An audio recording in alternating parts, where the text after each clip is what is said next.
I'm 89, and last Tuesday I erased all three of my children from my will. Not reduced, not adjusted, not reconsidered. Erased. The lawyer paused when I said it. He looked at me the way people look at something fragile or dangerous. He asked. I smiled. Not because it was funny, but because for the first time in a very long time I was sure about something. Outside his office, a young woman held the door open for me. She called me sweet. People like that always assume kindness comes from softness, from being agreeable, from saying yes. They have no idea what it takes to finally say no.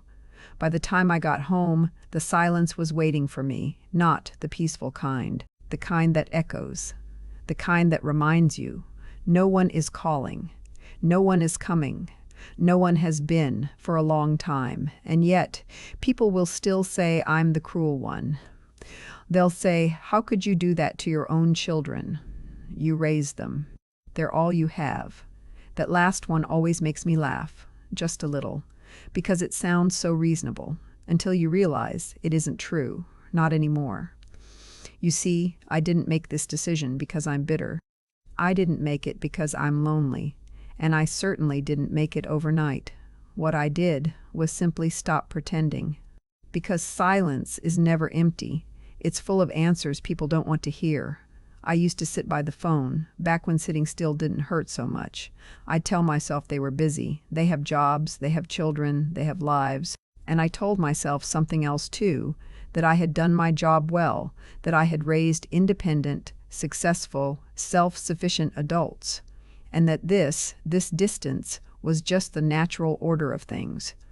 That's what they tell you, you know, that as you age, you must let go, that children don't belong to you, that they have their own paths, all very wise, very modern, very convenient. But no one talks about what happens when letting go turns into being erased.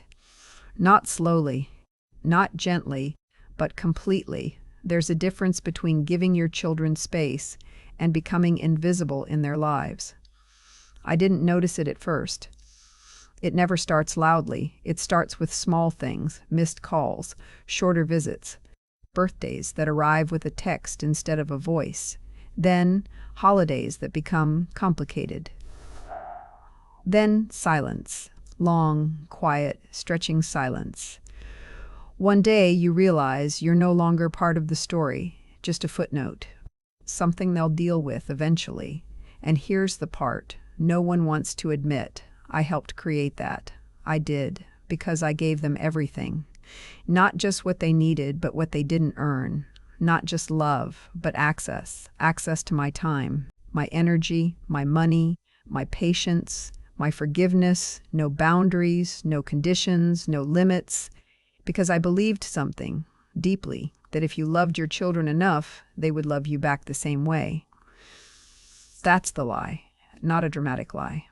Not an obvious one, but a quiet, dangerous, lifelong lie.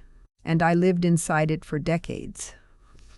Until last Tuesday, when I walked into that office and said the only honest thing I've said in years. Want to remove them from everything.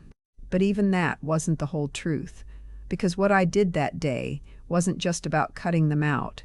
It was about something else, something I had been holding on to, longer than I should have, something locked away in a small safe in my bedroom. Inside that safe there's a blue envelope.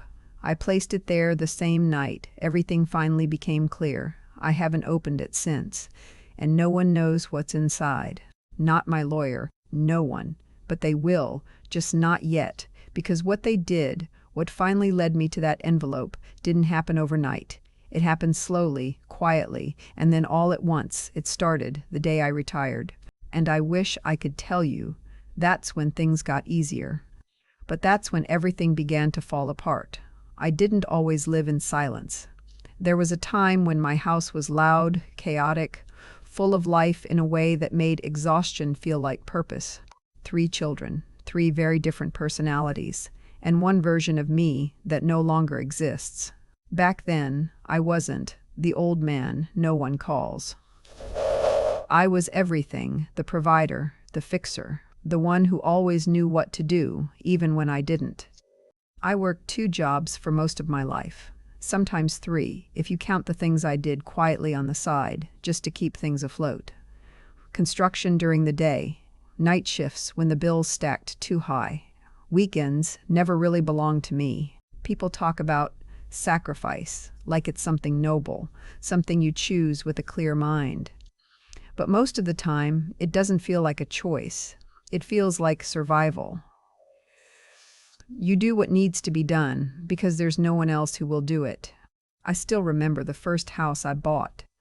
Too small, too old, and absolutely everything I could afford. The roof leaked the first winter. The heater barely worked, but it was ours, and I told myself something that night. Standing in the kitchen with peeling paint and cold air creeping through the walls, they'll never have to struggle the way I did. That sentence, right there, because I didn't just mean it financially. I meant everything. I wanted their lives to be easier, smoother, cleaner, less painful. So I started removing obstacles before they even saw them. School problems, handled, money issues, covered, mistakes, concealed, consequences, softened or erased. I told myself I was protecting them. But what I was really doing was teaching them something without realizing it. That life would always adjust for them. That someone else would absorb the weight. And that someone was me. I paid for college, all 3 of them. Loans, no. I didn't want them starting life burdened. I remember writing those tuition checks, feeling proud. Not just because I could afford it, but because I believed I was giving them a better start than I ever had. And I did. They graduated, got jobs, moved into homes nicer than anything I ever lived in. People would look at them and say, "You must be so proud." And I was. God, I was. But pride can be a strange thing. It can blind you. Because while I was busy building their lives, I never noticed something quietly disappearing. Mine. I didn't travel, didn't rest, didn't build anything for myself outside of them. Every extra dollar, every spare hour, every ounce of energy went in one direction, forward, toward them. And for a long time, it felt right. It felt like love, because they needed me. They called, they asked, they depended on me, and I answered every time. No hesitation, no boundaries, no questions. I remember one night, my oldest called me at 2 flat tire. 40 minutes away, cold weather. No roadside assistance, no plan, just panic, and I got up. Didn't think twice. Drove out there in the dark, hands stiff from the cold, knees already starting to ache in ways I didn't want to admit. I changed that tire on the side of the road, headlights passing, wind cutting through my jacket, and when I finished, he said, "Thanks, Dad," quick, casual, like it was expected, like it was normal.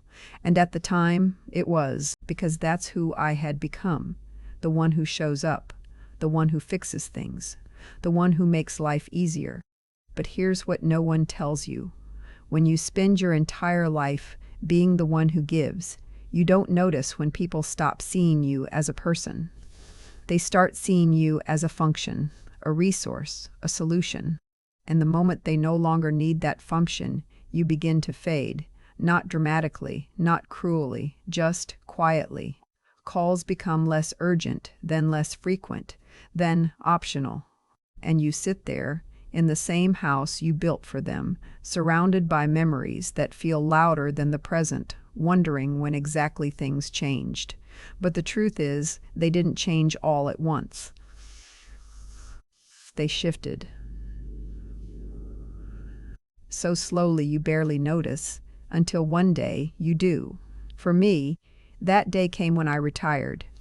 Because the moment I stopped working, I stopped being useful in the way they understood. And that's when the first crack appeared. It wasn't loud. It wasn't dramatic, but it was enough. Enough to make me pause and feel something I hadn't felt in years. Not pride. Not purpose. But something colder, something unfamiliar. and I tried to ignore it. I really did, because admitting that would mean admitting something much worse. That everything I gave them had quietly turned into something else, something I wasn't ready to name. Not yet. But that feeling, that quiet, creeping realization only grew stronger, until the night I finally understood it. And that night came on Christmas. Christmas used to mean something in this house, not the decorations, not the food, not even the gifts. It was the one day of the year when everything felt whole again. Or at least that's what I told myself. That year, I went further than I should have, spent more than I needed to, cooked more than I could comfortably stand. My hands weren't what they used to be. My back reminded me of that every morning, but I ignored it. I woke up early that morning, before the sun, before the world made any noise. The house was quiet. Too quiet. And for a moment, just a moment, I wondered if they'd actually come. That thought, it slipped in without permission. I pushed it away. Of course they'll come. They always do. They have to, because that's what families do, right? I set the table for 6, even though I knew deep down it might not be 6 anymore. By noon, the first one arrived. My daughter. She walked in with her phone in her hand, already mid-conversation with someone else. "Hi, Dad," she said, not looking at me. A quick hug, light, distracted. Then she moved past me like I was part of the furniture.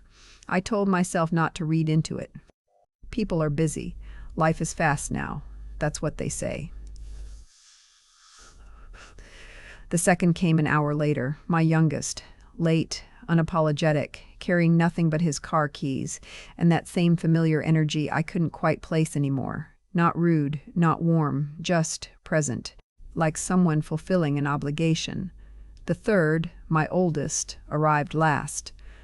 No explanation, no urgency, just a quiet entrance, like he was stepping into something temporary. We sat down to eat, and for a while it almost felt normal.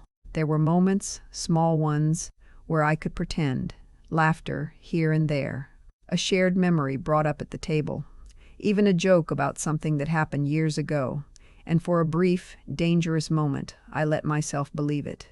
Maybe I was wrong. Maybe I had imagined the distance. Maybe this is just how things are now, quieter, different, but still there. That's how hope works at this age. It doesn't arrive loudly. It sneaks in, soft, gentle, just enough to make you lower your guard. And I did. I lowered it. I let myself relax into the idea that nothing was broken, that everything I had built was still standing, until the conversation shifted. It always does, subtle at first. A comment about housing prices, then something about retirement, then estates, that word, estate. It landed on the table like something casual, like it didn't carry weight, like it didn't mean anything. But I felt it. I always do. Because when people start talking about your estate, they're not talking about you. They're talking about what comes after you. My daughter asked, almost playfully, "So, Dad, have you ever updated your will?" Just like that. Between bites of food, between small talk, as if she were asking about the weather. I smiled, kept my voice steady. "Not recently," I said. She nodded, too quickly, too interested. And then my youngest leaned back in his chair, arms crossed, eyes half-focused, like he was thinking out loud. "You probably should," he said. "It'd just make things easier later." Easier, that word again. Everything about me reduced to what would be easier for them. I felt something shift inside me, not anger, not yet, just awareness, like a curtain being pulled back. I looked around the table, 3 faces. My children, the ones I had given everything to, and for the first time, I saw something I hadn't allowed myself to see before. Not love, not warmth, not even distance, but expectation, quiet, unspoken. They weren't asking how I felt. They weren't even asking what I wanted. They were asking what I would leave behind. And that's when it hit me, not all at once, but clear enough. I wasn't sitting at that table as a father. I was sitting there as a future event, a timeline, a transfer. And suddenly, the laughter from earlier didn't feel real anymore. It felt rehearsed, temporary, like something people do to get to the part they actually care about. I should have said something. I should have asked them directly, "Is that all I am to you now?" But I didn't, because part of me still wanted to believe I was wrong, still wanted to hold on to that fragile, fading idea that somewhere beneath all of this they still saw me, not what I had, not what I could give, but me. And for a moment, just a moment, it seemed like I might get that answer. Because right after that conversation, everything changed. Their tones softened, their voices warmed. They leaned in, asked questions, showed interest, real interest, or at least something that looked like it. And I felt it again. That dangerous thing. Hope. The kind that makes you forget what you just saw. The kind that makes you think, maybe this is the turning point, maybe this is where things get better. But hope can be a very convincing lie. Because what came next wasn't a turning point. It was a setup. And I didn't realize it until my youngest said something, so casually, so carelessly, that it broke whatever illusion I had left. It happened so casually, you could have missed it. That's the thing about moments that change everything. They don't announce themselves. They slip in quietly, dressed as something ordinary. We had just finished eating, plates still on the table, glasses half full, that strange, temporary warmth still hanging in the air. And for a few minutes it almost felt like the old days again. My daughter was asking about my health. My oldest even laughed at something I said. And my youngest, he was quieter than usual, watching, measuring. I didn't know that look at the time, but I recognize it now. It's the look people have when they're about to say something that benefits them. Not you. "Dad," my daughter said, her voice softer than before. "We've been thinking, that word, we." It sounded comforting, like unity, like care, and I leaned into it, just a little. "About what?" I asked. She glanced at her brothers, a quick exchange, silent but loaded. Then she smiled, the kind of smile that tries too hard to feel natural. "About how we can help you more. Help." Another word that should have felt warm, but something about it felt misplaced. I nodded slowly. "Help me how?" My oldest leaned forward, elbows on the table, tone calm, almost professional. "Well, you're not getting any younger." There it was, not cruel, not aggressive, just factual. And yet it landed harder than anything else they had said that day. "We just think," he continued, "it might be time to start planning things a little differently." Planning, differently, each word carefully chosen, carefully placed, like they had rehearsed this. Like this wasn't spontaneous at all. And still, I wanted to believe them. I wanted to believe this was care, that this was concern, that this was what family does when things change. So I asked the question, the one that opened the door I couldn't close. What kind of planning? That's when my youngest spoke, and everything shifted. He didn't lean in, didn't soften his tone, didn't dress it up. He just said it, flat, simple, honest, in a way the others weren't. "Maybe it's time to think about a nursing home." Not the quiet I was used to. This one had weight. My daughter immediately jumped in. "It's not like that, Dad," but it was. It was exactly like that. Because the moment that word entered the room, everything else fell away. The laughter, the warmth, the illusion. Gone, and what was left was clarity, sharp, cold, undeniable clarity.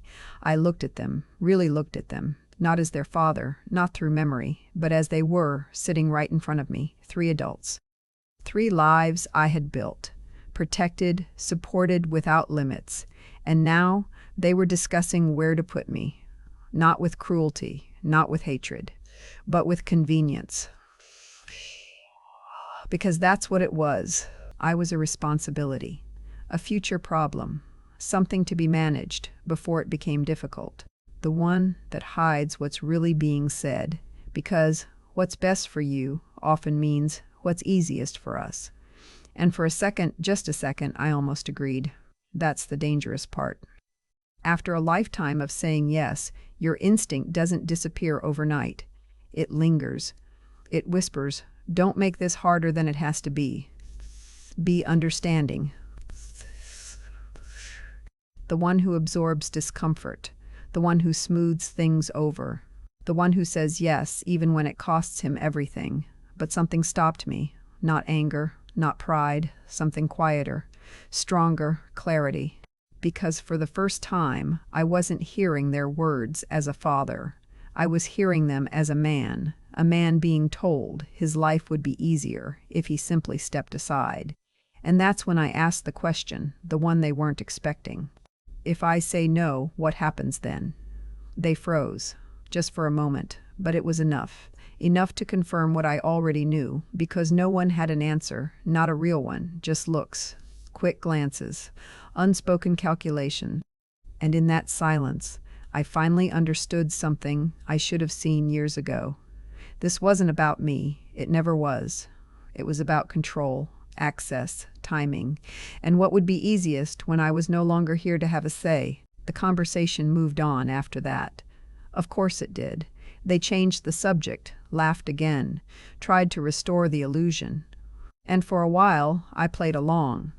Not because I believed it anymore, but because I needed to see how far it would go, how deep it actually ran. And what I saw that night, what I heard after dinner when they thought I wasn't listening, that's what changed everything. That's what led me, hours later, to that safe in my bedroom, and to the blue envelope I haven't opened since. But before I got there was one more thing, one sentence, said in a tone so casual, so detached, it erased any doubt I had left. And it didn't come from the one you'd expect. It was later that night. The dishes were done, or at least pushed aside. The house had settled into that familiar after-holiday quiet, the kind that usually feels comforting. But not that night. That night, it felt like something was waiting. I was in the hallway, not hiding, not listening on purpose, just moving slower than I used to. And that's when I heard them, voices, low, careful, but not careful enough. They were in the living room, the same room where, just hours earlier, we had laughed, shared stories, pretended everything was still intact, and now the tone was different. Gone was the softness, gone was the warmth. What replaced it was something far more honest, practical, calculated. "We can't keep doing this," my oldest said. His voice was steady, not emotional, not conflicted, just tired. "Doing what?" my daughter asked. "This," he replied, waiting, guessing, not knowing what's going to happen with the house, the money, any of it. There it was again, not me, not my health, not my life. The house, the money, any of it. I stood there, just out of sight, still, silent. And for the first time in my life, I didn't step in. I didn't make noise. Didn't let them know I was there. Because something in me needed to hear this, all of it. My youngest spoke next. "She's right," he said, though no one had said anything yet. "That place we talked about earlier, it's not even bad." A pause. Then, more quietly, and it would make everything simpler, that word again. It followed me all day, like a shadow, and now here it was, stripped of its disguise. No longer about care. No longer about concern, just efficiency, my daughter sighed. "I just don't want this to turn into a mess later." A mess, that's what I had become. A future inconvenience. Something that needed to be handled properly before it got complicated, before it got emotional, before it interfered with their lives. And then came the sentence. The one that erased whatever hope I had left. It came from her. Soft, almost hesitant, but clear. "So we should probably talk to him soon, before he changes anything." Silence. Then my oldest responded. "Yeah," he said. "We don't want him making decisions we can't undo." Undo. That word didn't just land. It settled, deep, permanent. Because in that moment, I understood everything. This wasn't about helping me. It wasn't about protecting me. It wasn't even about love in the way I had spent my entire life believing in it. It was about control. Control over timing, control over outcomes, control over something they believed was already theirs. And I stood there in the house I built, listening to my children discuss me, like I wasn't even in it anymore. Not as a person, not as a father, but as a variable, a step in a process, a problem waiting to be solved. And the strangest part, they weren't angry, they weren't cruel, they weren't even trying to hurt me. They were just honest. Honest in a way that stripped everything down to its core.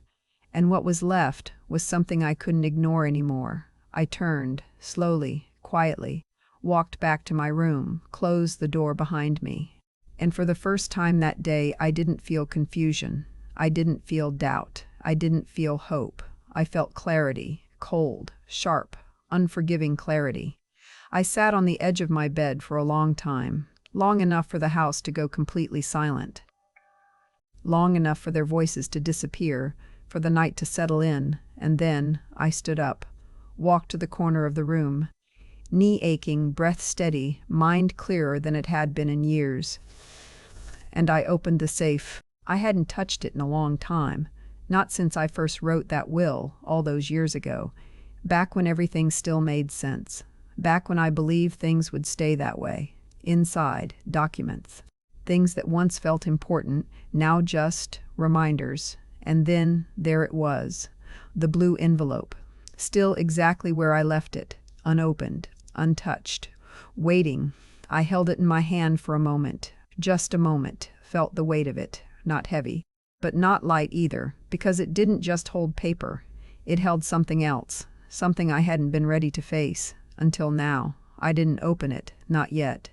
Instead, I placed it on the table beside me and reached for something else. Old Will, the one that gave them everything, every dollar, every asset, every piece of a life I had spent decades building for them. I looked at it for a long time, not with anger, not with regret, but with understanding, because for the first time I saw it clearly. This document wasn't love, it was permission. Permission for them to see me, not as a person, but as an outcome. And that night I made a decision, not emotional, not impulsive, but final. I would change everything, not out of revenge, not out of bitterness, but because for the first time I understood something simple. If you give people access to everything, without boundaries, they stop seeing you as someone worth protecting. They start seeing you as something to manage, and I was done being managed. But I didn't just rewrite the will. No, that would have been too simple. Something that began with that blue envelope and ended with me walking away from everything they thought they owned. I didn't sleep that night, not because I was upset, but because something inside me had finally settled. You'd think a moment like that would come with anger, with tears, with some dramatic breaking point. It didn't. It came quietly, like a switch being flipped. One moment I was who I had always been. The next, I wasn't. I sat there for hours, the old will in front of me, the blue envelope to my right. And for the first time in decades, no one else's voice was in my head. No expectations, no obligations. No need to explain myself. The kind that clears things out. I picked up the will again, read through it slowly, line by line. Every sentence felt like a version of me that no longer existed. To be divided equally among my children, I stopped there. That line alone, it carried decades of belief. That fairness meant equality. That love meant giving without question.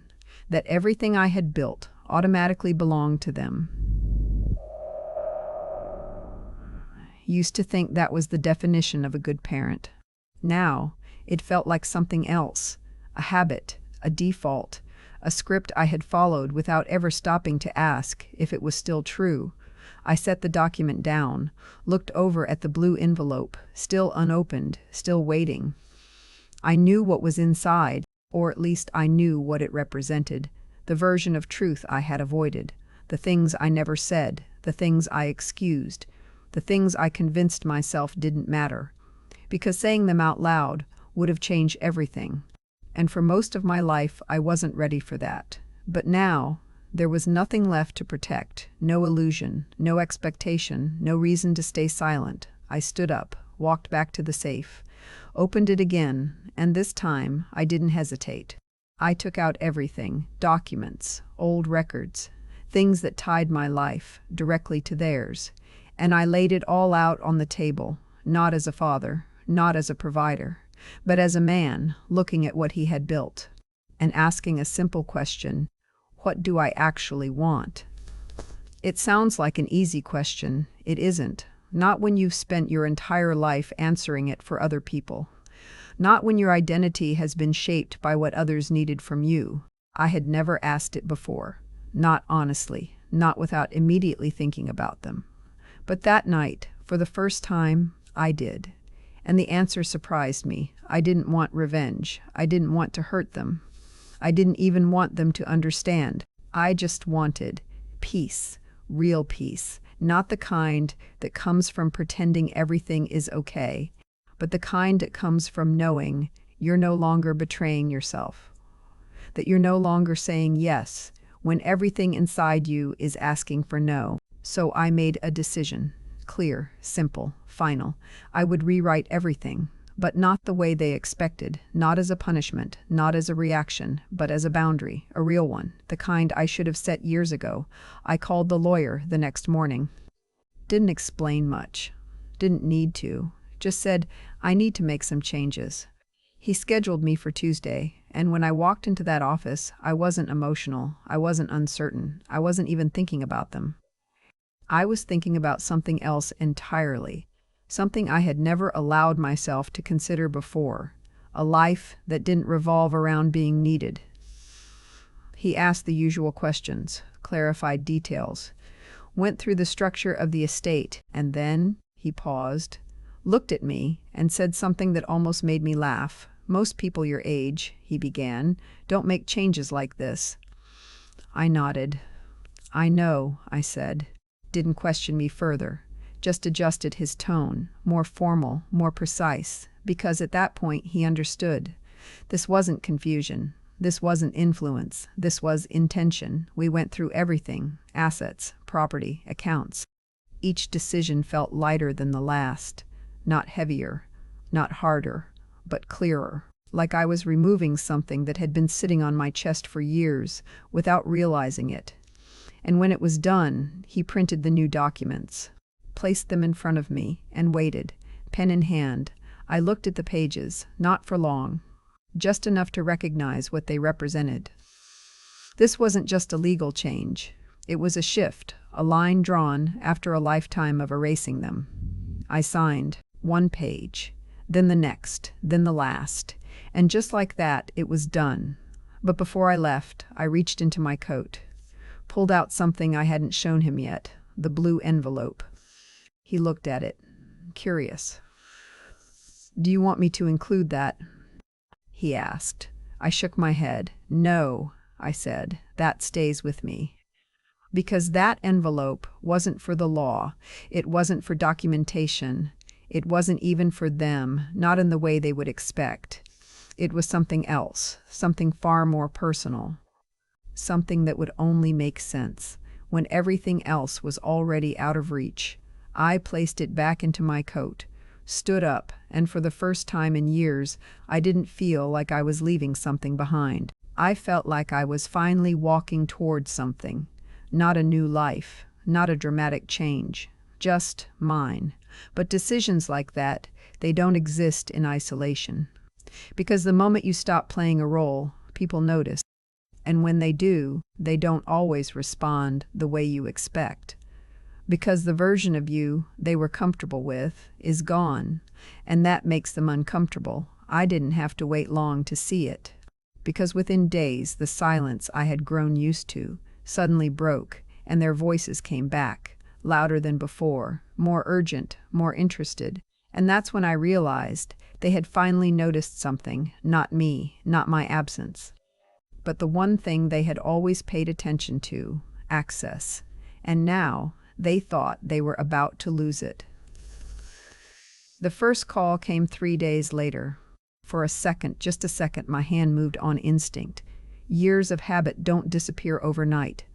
You answer. That's what you do. That's who you are. But this time, I didn't. I let it ring, and something strange happened. The world didn't end. No emergency followed. No second call right away. Just silence, different from before. Not the kind that ignored me, the kind I chose. I sat there, phone still in my hand, listening to that silence settle in. And for the first time, it didn't feel like rejection. It felt like space, real space. The kind I had never given myself. She called again later that day, and this time she left a voicemail. Her voice sounded softer than usual. "Hey, Dad, just checking in. Haven't heard from you. Call me back. Okay, checking in." That phrase almost made me smile, because for years I had been the one doing that. Now suddenly, they noticed the absence, not the presence, the absence. The shift had begun. The next day, my oldest called. Then my youngest. 3 calls, 3 voicemails, all within hours, different tones, same intention.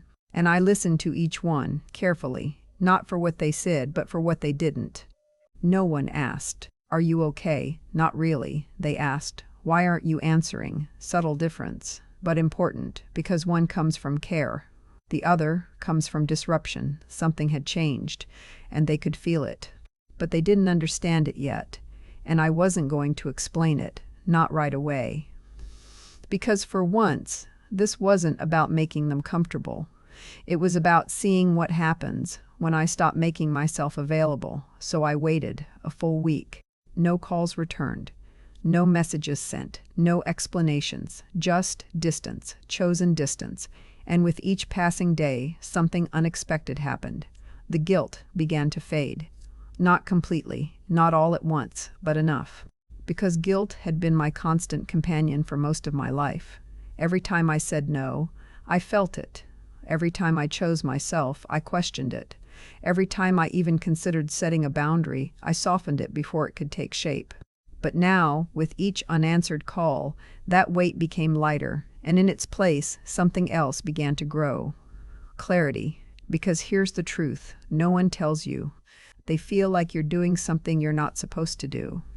Especially when you've spent your entire life being the one who says yes. But that feeling, it's not a sign you're doing something wrong. It's a sign you're doing something unfamiliar, and unfamiliar can feel like loss. Even when it's not. By the end of that week, the calls changed. Less frequent, more direct, less soft, more impatient. My youngest left a message that said it all. "Dad, what's going on? Why are you acting like this?" Acting like this, as if I had changed, as if I had become something different. But I hadn't, not really. I had just stopped performing, stopped playing the role they were used to, the one who answers, the one who fixes, the one who makes things easy. And without that role, they didn't recognize me anymore. So I did something I hadn't done in years. I picked up the phone, not because I felt obligated, not because I felt guilty, but because I chose to. I called my daughter first. She answered immediately, relief in her voice. "Dad." Finally, I was getting worried. I let the silence sit for a moment. And then I didn't fill the space. I didn't ask questions, didn't offer explanations. Just waited. She hesitated. Then laughed lightly. "You've been hard to reach lately." I nodded, even though she couldn't see me. "I've been busy." A word they understood, a word they respected. Because for years it had justified their absence. Now it belonged to me. The conversation didn't last long. And for the first time, I ended it. Not because I had to, but because I wanted to. That alone changed something. And within days, they all noticed. The tone shifted again. More effort, more attention, more presence. Suddenly, they were calling just to talk, asking about my day, offering to visit, checking in more frequently than they had in years. And if I hadn't gone through everything I had just gone through, I might have believed it. I might have thought, this is it. This is what I've been waiting for. But I didn't. Because now I could see it clearly. This wasn't connection. This was reaction. They weren't responding to me. They were responding to the loss of access. And there's a difference, a big one. Because real care doesn't appear suddenly, the moment something is at risk. Real care is consistent, quiet, present, even when there's nothing to gain. And what I was seeing now wasn't that. It was something else, something temporary, something conditional. And I knew it wouldn't last. It never does. But I let it play out, not because I needed it, but because I wanted to see just how far they would go and what they would do when they realized I wasn't coming back to who I used to be. They didn't wait long. That's the thing about people who are used to access. They notice immediately when it changes, and they don't sit with that discomfort for very long. They act. The first visit came the following Sunday, unannounced. All three of them, together. That alone should have told me everything. For years, getting them in the same room at the same time required planning, coordination, excuses. Now suddenly, they were standing at my door, smiling, holding bags, food this time, as if bringing something with them could rewrite everything that had been missing. I opened the door slowly, not out of hesitation, but because I wanted to feel the moment, to see it clearly, not through memory, not through hope, but as it was. "Dad," my daughter said, stepping forward first. She hugged me longer than usual, too long, the kind of hug that feels like it's trying to prove something. Behind her, my sons stood quietly, watching, waiting, measuring. I stepped back, let them in. Didn't rush, didn't fill the silence, just allowed it. And for a moment, they didn't know what to do with that. The house hadn't changed. Same walls, same furniture, same quiet. But something else had, me, and they could feel it. We sat down. They unpacked the food. Talked about things that didn't matter. Work, traffic, someone's neighbor, surface conversations, safe topics, the kind people use when they're avoiding the real reason they're there. I listened, nodded, let them speak. But I didn't lead, didn't guide the conversation, didn't carry it like I used to. And eventually, the silence crept in. It always does. Because without someone holding everything together, things begin to show. Cracks. Gaps. My oldest cleared his throat, leaned forward slightly. "So, Dad," he began, careful, measured. "We've been trying to reach you." I nodded. "I know, no apology, no explanation. Just acknowledgement." That threw him off. "We were concerned," my daughter added quickly. Concern. Again, but this time it sounded different, less convincing, more strategic. I looked at her, really looked, and for the first time I didn't see my little girl. I saw an adult trying to regain control of something that had shifted. "I've been fine," I said, calm, even, and again I didn't fill the space, because silence, when you stop fearing it, becomes very powerful. It forces people to reveal more than they intend. My youngest leaned back, crossed his arms, the same posture from Christmas, the same energy. Only this time it didn't carry the same weight, because now I wasn't reacting to it. I was observing it. "You've been different," he said. There it was, not concern, not curiosity, observation, assessment. Like I had stepped out of character, and they were trying to understand why. "I have," I replied. No denial, no softening, just truth. And again, I stopped, let it sit, because that's what they weren't used to. Not having everything explained, not being guided back to comfort, not being reassured. My daughter shifted in her seat. "You could have just told us if something was wrong." I smiled, not kindly, not harshly, just honestly. "Something is wrong," I said. And for the first time, they all went quiet. Not confused, not defensive. Just still. Because that wasn't the response they expected. They expected denial, a return to normal, but instead, they got clarity. And clarity is uncomfortable when you're not ready for it, My oldest spoke next, slower this time. What do you mean? I leaned back, took a breath. Not because I needed it, but because I wanted this moment to land. I mean, I said, I've spent most of my life making things easier for all of you.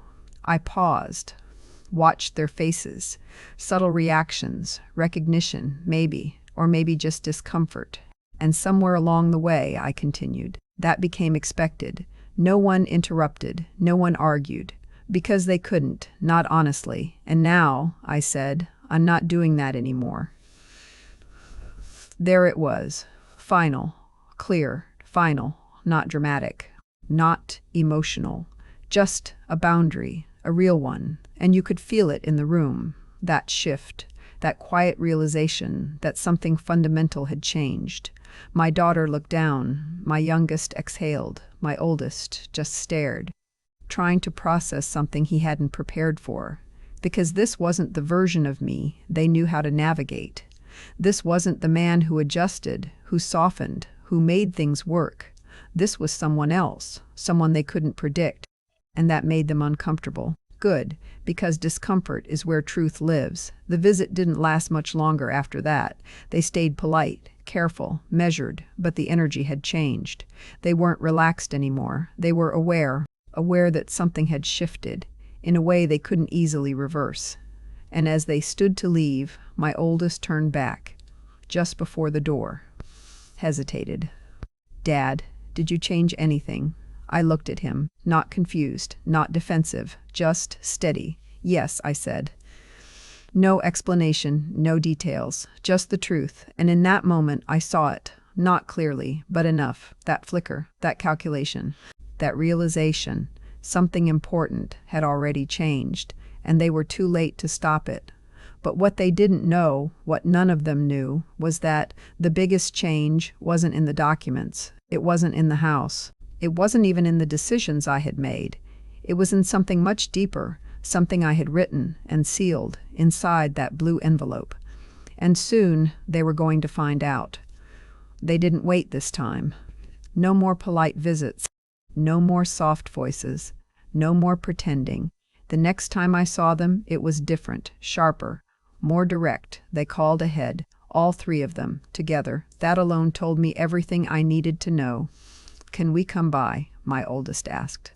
His tone was controlled, too controlled, like someone holding something back. I paused. Not because I needed time to think, but because I wanted him to feel it. That space, that shift, that lack of immediate access. You can, I said, simple, neutral. And when they arrived, they didn't bring food this time. They didn't bring smiles either. They walked in like people entering a meeting, not a home. And I let them, because this wasn't about restoring anything. This was about seeing it clearly, all the way through. We sat down, same room, same chairs, different energy, no small talk, no warm-up. My youngest spoke first. Okay, what's going on? Straight to it, no filter, no disguise. I nodded slightly. What do you mean? He leaned forward, frustration just under the surface. You've been ignoring calls, acting distant, saying things that don't make sense.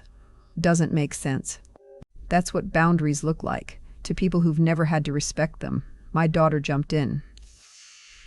We're just trying to understand why you're shutting us out. Shutting us out. I almost smiled, because for years they had done exactly that. Quietly, gradually, without ever naming it. And now they were feeling it for the first time, and they didn't like it. Good. I looked at them, all three, not as children, not as something I had to protect, but as adults, responsible for their own understanding. I'm not shutting you out, I said, calm, steady. I'm just no longer making everything easy. That landed, heavier than before, because now they couldn't pretend they didn't hear it. My oldest exhaled slowly, trying to stay composed. Dad, if this is about Christmas, it's not about Christmas, I said. And for the first time I interrupted, not loudly, not aggressively, but firmly. Because this wasn't a conversation I was going to let drift. It's about a pattern, I continued, A long one. Silence. Again. But this time, it wasn't confusion, it was resistance, because now they knew where this was going, and they didn't want to go there. My daughter's voice softened, almost pleading. "You could have talked to us," I nodded. "I could have." Pause. I didn't. No apology, no justification, just truth. And that was something they weren't used to. My youngest leaned back again, arms crossed, the same posture. About what changes, practically, about what this means for them. I leaned forward slightly, just enough. "You don't get access to me anymore," I said. Clear, uncomplicated, final, and the room shifted, not dramatically, not loudly, but unmistakably. Because that sentence, it removed something they had always assumed was permanent.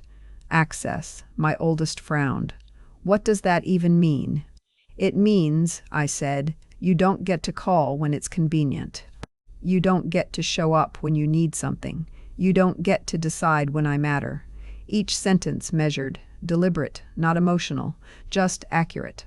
My daughter shook her head slightly. "That's not fair." Fair, that word again. I almost laughed, because fairness had always been defined by what I gave, not by what I received. "I'm not trying to be fair," I said. "I'm trying to be honest, and honesty doesn't always feel fair when you're used to benefiting from silence." The tension rose, not explosive, but tight. Uncomfortable, my youngest spoke again, more direct this time. "Did you change the will?"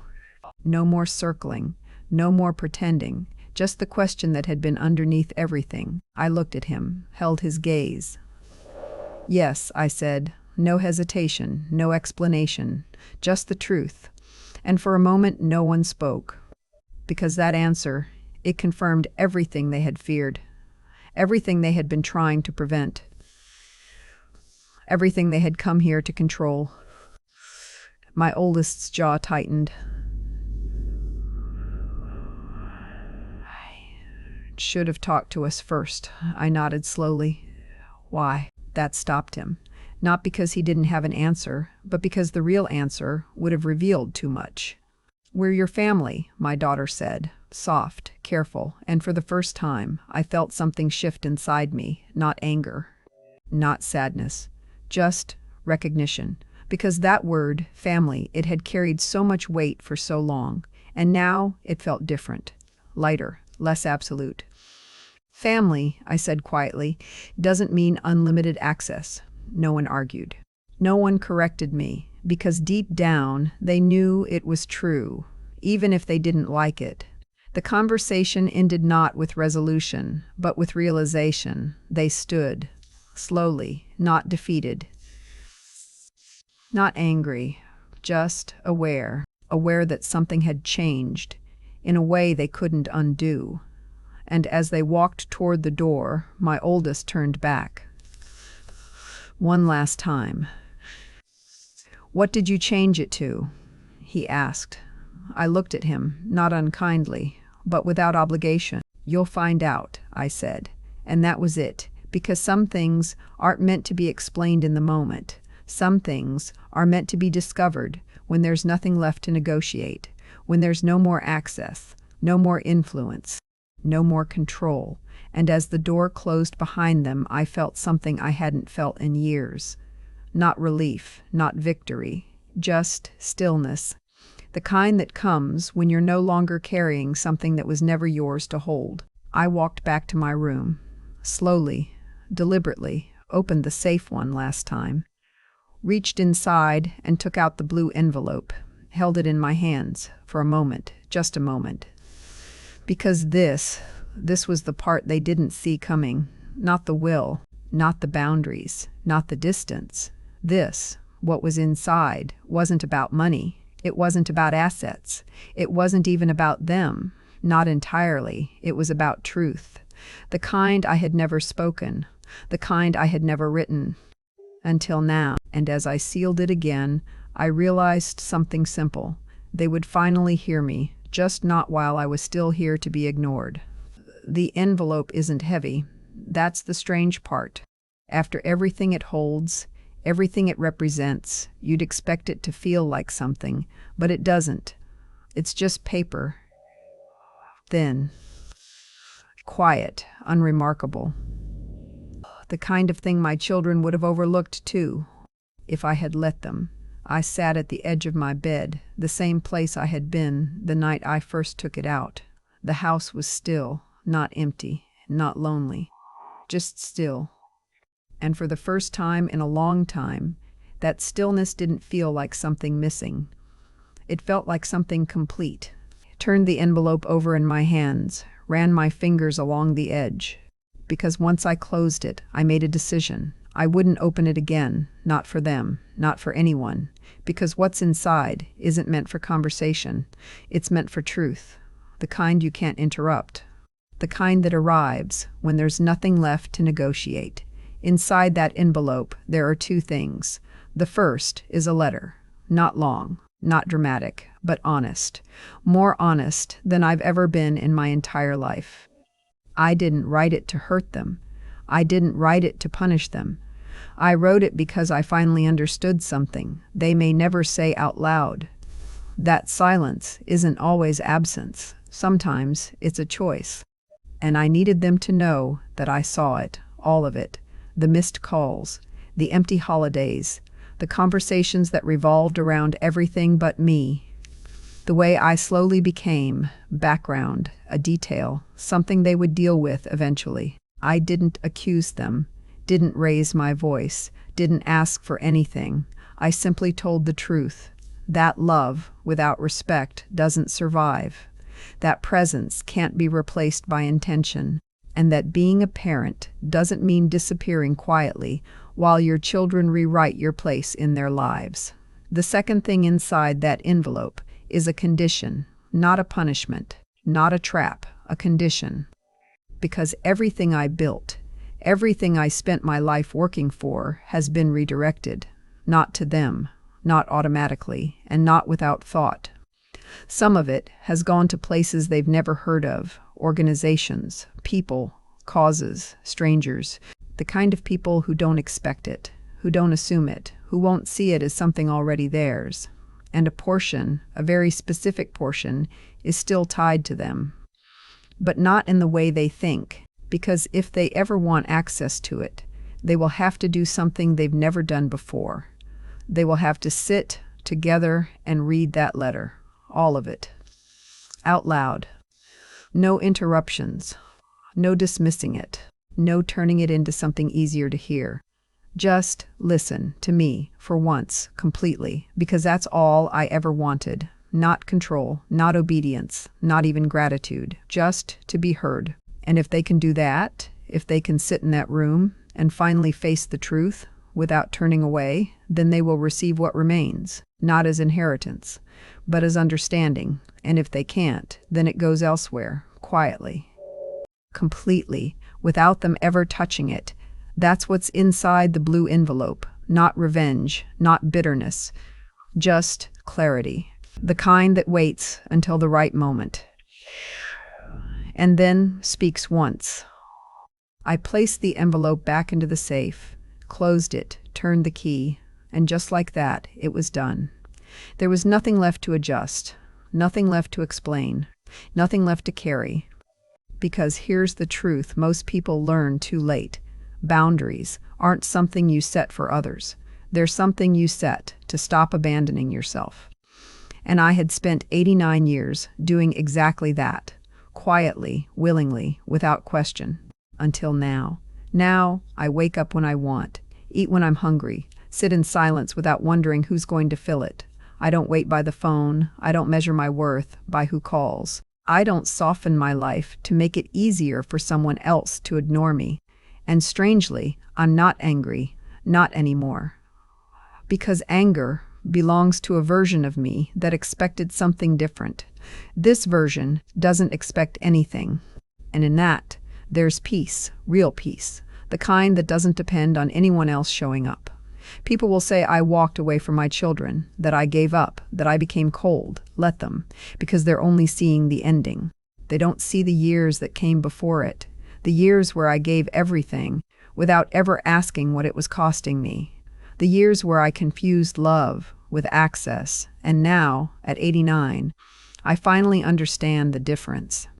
Love without boundaries is just self-abandonment, and I'm done abandoning myself. If they ever open that envelope, if they ever sit together and finally listen, they'll hear my voice again, clear, undeniable, impossible to ignore. But by then, I won't be here, waiting for them to hear it, and maybe that's the only way they ever will.